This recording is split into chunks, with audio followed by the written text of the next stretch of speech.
Next जो बाकी है डिस्कशन के लिए वो करते हैं। ठीक है, देखो एक चीज़ समझ लो, मैथमेटिक्स में सबसे इम्पोर्टेंट डिस्कशन ही है। पढ़ा मैं कितना भी लूँ, अगर मैं डिस्कस नहीं करूँगा तो पढ़ाने का कोई मतलब नहीं है। अब मैं DPP नंबर 4 डिस्कस कर रहा हूँ। ठीक है, डिस्कस करने से पहले मैंने इसके आंसर्स नहीं दिए। ठीक है ना, ऐसा ही पेपर तुम लोगों को कल भी ऐसे ही क्वेश्चंस मिलेंगे तुमको पेपर में। ठीक है, तो जो भी डाउट हो भेजा ही है कुछ लोगों ने, बाकी मैं अपने एंड से भी कुछ क्वेश्चंस बता दूँगा। सबसे पहले आंसर लिख देता हूँ। 1 का C, 2 का C, 3 का C, 4th का A, 5th का A, 6th का A, B, 7th का A, B, 8th का A, B, C, 9th का 6, ठीक है, 10th का 4, 11th का 11, 12th का 1, 13th का 3। ठीक है, ये आंसर की है। अगर इसमें कुछ गड़बड़ हो तो मुझे भेज देना, ठीक करके मैं डाल दूँगा ग्रुप पे। ठीक है, मेरे से कैलकुलेशन मिस्टेक बहुत होते हैं, तुम लोग तो सही से किए ही होगे, मुझे बता देना जो भी डाउट है। अब मैं स्टार्ट करता हूँ। सबसे पहला डाउट क्वेश्चन नंबर 1 ही है।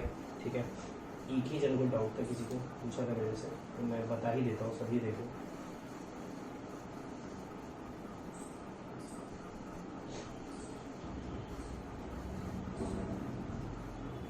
सवाल लिख देना, जो निकालना है वो तो लिख ही देता हूँ, तभी तो समझ में आएगा, ये तभी मैं एक्सप्लेन भी कर पाऊँगा।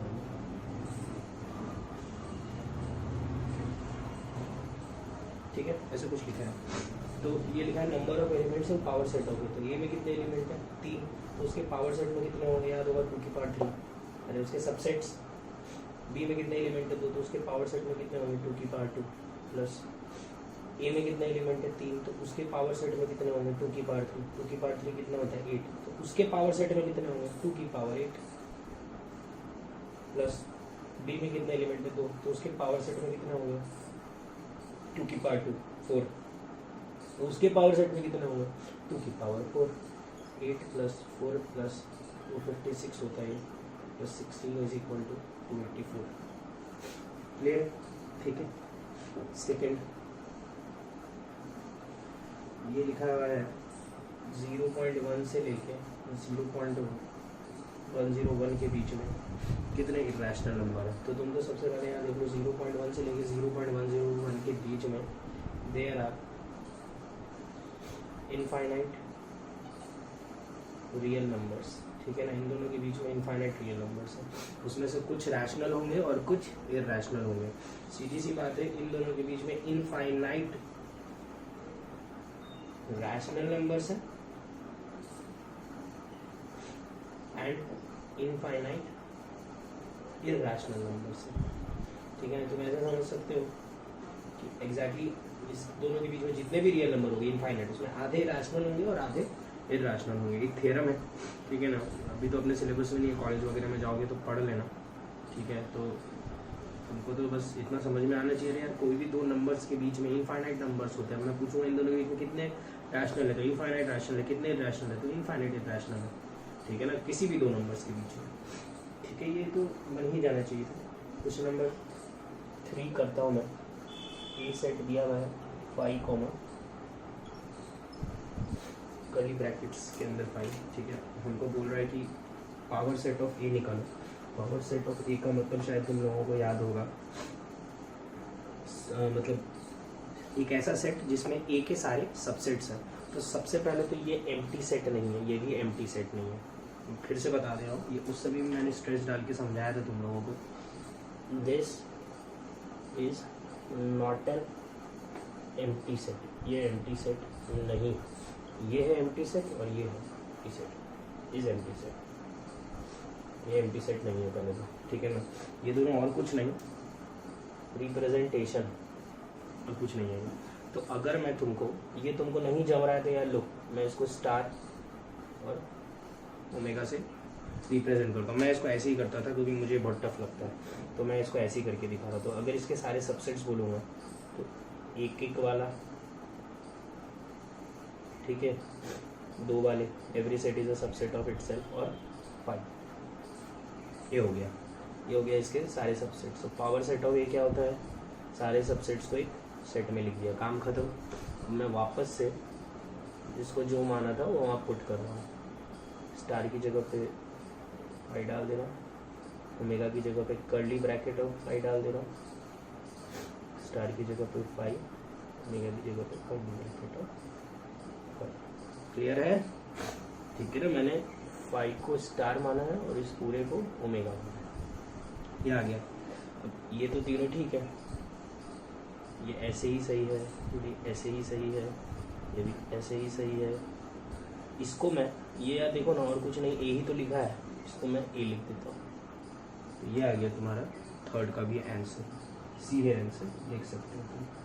ठीक है, क्वेश्चन नंबर 4। क्वेश्चन नंबर 4 में लिखा है x+1 का होल स्क्वायर, x² + 3x + 2 का whole square plus x² + 4x + 3 का whole square is equal to 0। ठीक है, अब देखो यहाँ पे इंटरसेक्शन और यूनियन का कंसेप्ट लगेगा। वैसे तो ये सॉल्व करना मैं तुम लोगों को नेक्स्ट चैप्टर में सिखाऊंगा। या किसी भी चीज़ का होल स्क्वायर है तो positive, square is always positive, square है पॉजिटिव, स्क्वायर है positive, positive plus positive plus positive कभी जीरो नहीं आता। अरे पॉजिटिव में पॉजिटिव जोड़ोगे और फिर से पॉजिटिव जोड़ोगे तो जीरो थोड़े ना आएगा। तो इसको जीरो बनाने के लिए ये भी जीरो होना पड़ेगा, ये भी जीरो एंड ये भी zero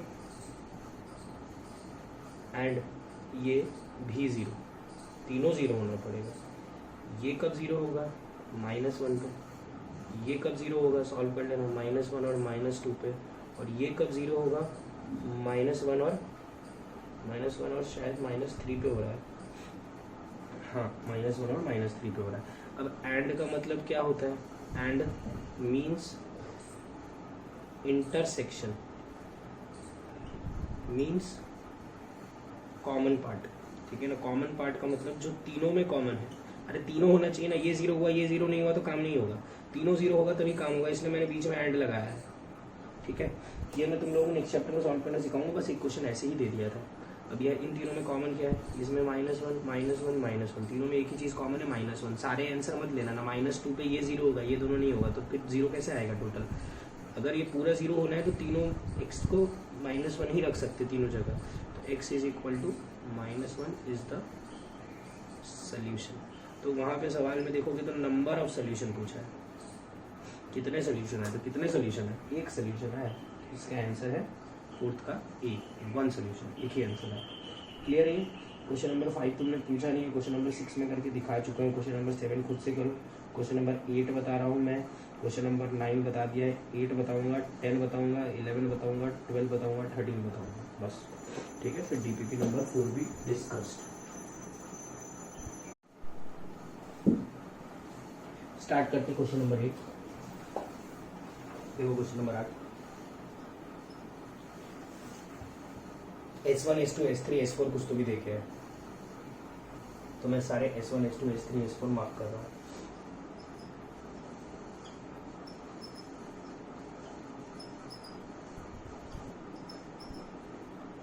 A B U A B U,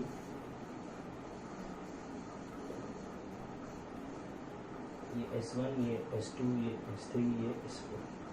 ठीक है, S1 बोल रहा है A माइनस बी, अरे अभी तक तो याद हो गया होंगे। S2 A intersection B, S3 B intersection A और S4 A यूनियन B। चारों ही हमने स्पेशल फॉर्म्स पढ़े। ठीक है, अब यहाँ पे बोल रहा है कि इनमें से कौन कौन सा डिसजॉइंट है। डिसजॉइंट का मतलब जिसमें कुछ कॉमन नहीं है, तो यार इन दोनों में कुछ कॉमन नहीं है, इन दोनों में कुछ कॉमन नहीं है। S1 S2 डिसजॉइंट,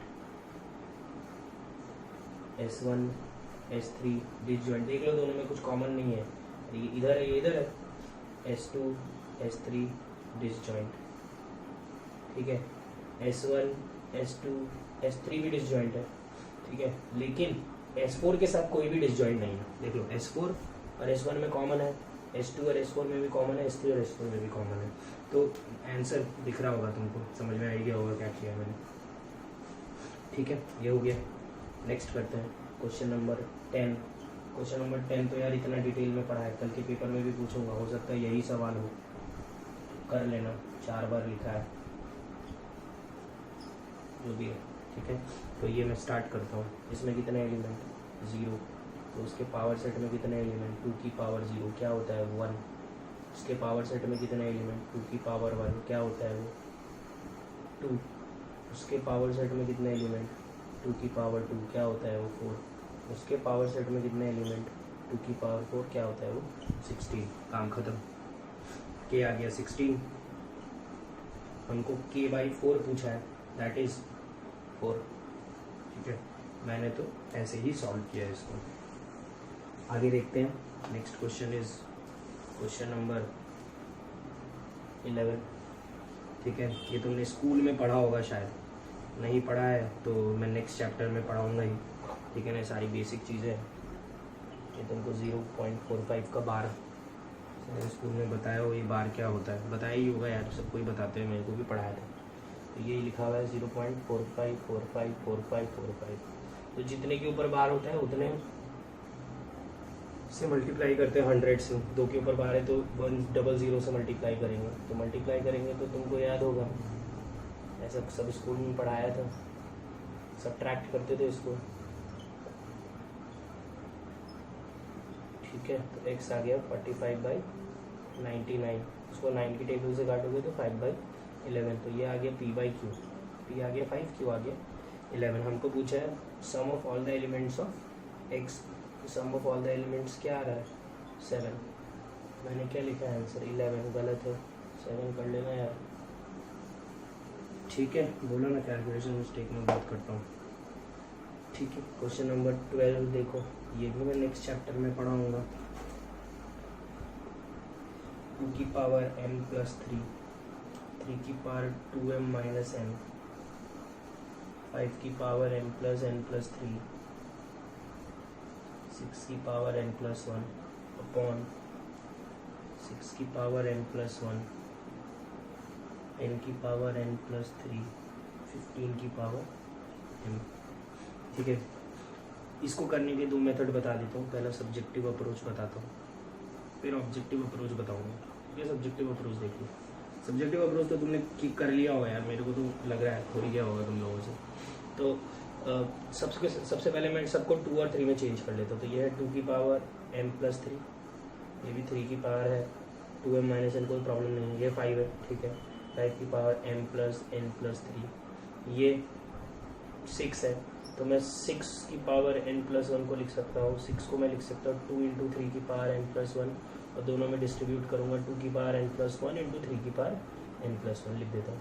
2 की पावर n प्लस 1 इंटू 3 की पावर n प्लस 1 अपॉन 6 को सेम 2 की पावर m प्लस 1 इंटू 3 की पावर m प्लस 1, 10 क्या होता है 10 2 इंटू 5 होता है, 2 की पावर n प्लस 3 इंटू 5 की पावर n प्लस 3, 15 क्या होता है 3 इंटू 5 होता है, 3 की पावर m 5 की पावर m।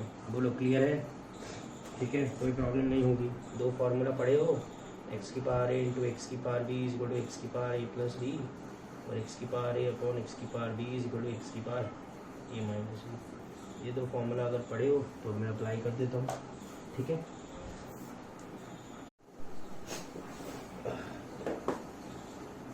ठीक है, देखो अभी ये रिजल्ट अप्लाई कर रहा हूँ।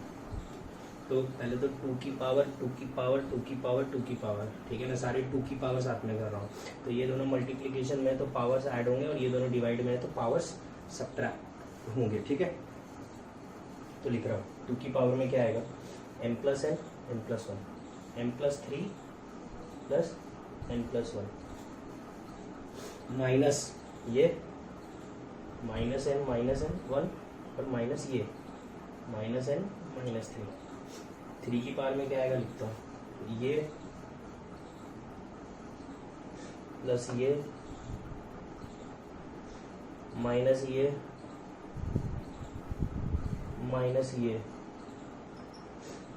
है ना, सही है।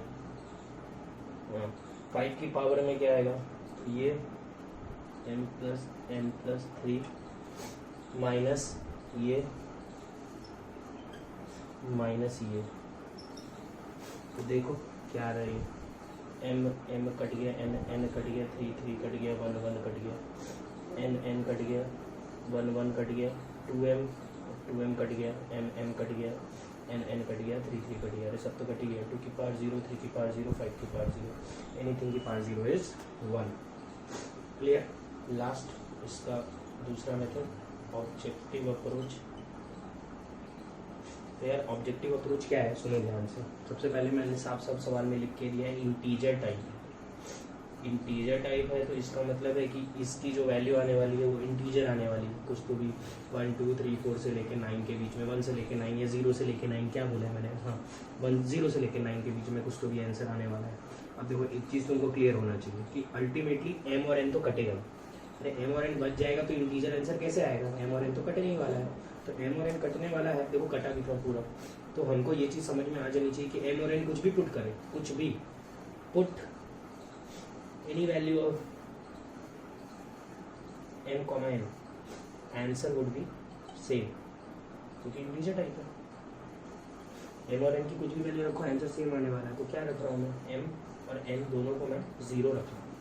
देखो क्या मिलेगा, 2 की पावर 3, 3 की पावर 0, 5 की पावर 3, 6 की पावर 1 अपॉन 6 की पावर 1, 10 की पावर 3, 15 की पावर 0, 15 की पावर 0 1, 3 की पावर 0 1, 6 की पावर 1, 6 की पावर 1 कट गया, 2 की पावर 3, 5 की पावर 3, 10 की पावर 3 कट गया, काम खत्म। एग्जाम में टाइम बच गया, फटाफट आंसर भी आ गया। ठीक है, इसमें कितना टाइम लग गया तुमको दिख ही गया होगा। तो ये ऑब्जेक्टिव अप्रोच है, ये खुद से डेवलप होता है। ये मैं तुमको हर क्वेश्चन में करके दिखाऊंगा, लेकिन तुम रट्टा नहीं मार पाओगे। तुम ये मत सोचो कि तुम हीरो बन गए, मैंने तुमको सिखा दिया तुमको आ गया, ऐसा नहीं होता है। तुमको ये खुद से डेवलप करना पड़ेगा। 2 साल का प्रोसेस है, ये सारी चीज़ें खुद से कर करके सीखोगे। तो ये सारी चीज़ें कैसे सीखोगे, जब ये सीखोगे, ये आएगा तभी ये आएगा। ठीक है ना, तो ये तुमको खुद से डेवलप करना है, ये तुम्हारा काम है। और इस चैप्टर का और इस डीपीपी का आखिरी सवाल, ठीक है, 13th question, number of elements in A 3 दिया है,